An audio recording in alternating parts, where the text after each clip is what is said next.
মেধা ও মননে সুন্দর আগামী এই প্রতিপাদ্যকে সামনে রেখে রবিবার সকাল ৯টায় চাঁপাইনবাবগঞ্জের গোমস্তাপুর উপজেলার রোহনপুর জনতা স্কুল মিলনায়তনে অনুষ্ঠিত হয়েছে ৯ বছর থেকে ১৯ বছরের ছেলে মেয়েদের কৈশোর কর্মসূচির আওতায় উপজেলা পর্যায়ে উন্নয়ন মেলা এবং পুরস্কার বিতরণ অনুষ্ঠান।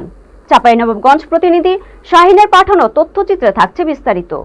অনুষ্ঠানে সভাপতিত্ব করেন মোহাম্মদ ইসহাক আলী, আঞ্চলিক ব্যবস্থাপনা চাঁপাইনবাবগঞ্জ অঞ্চল।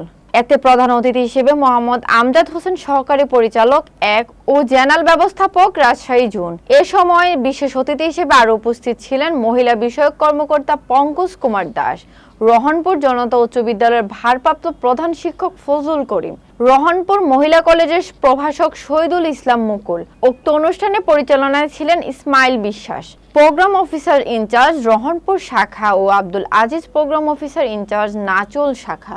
অনুষ্ঠানে মিনি ম্যারাথন দৌড় ও সাইকেল র্যালি প্রতিযোগিতা, সাংস্কৃতিক অনুষ্ঠান, বিশিষ্ট ব্যক্তিদের সম্মাননা প্রদান, এছাড়াও ৯টি স্টলের মাধ্যমে কিশোর কিশোরীদের তৈরি করা বিভিন্ন কর্মকাণ্ড ধারা স্টলগুলো করা হয়। পল্লী কর্মসহায়ক ফাউন্ডেশনের সার্বিক সহযোগিতায় ও উদ্দীপন রহনপুর শাখার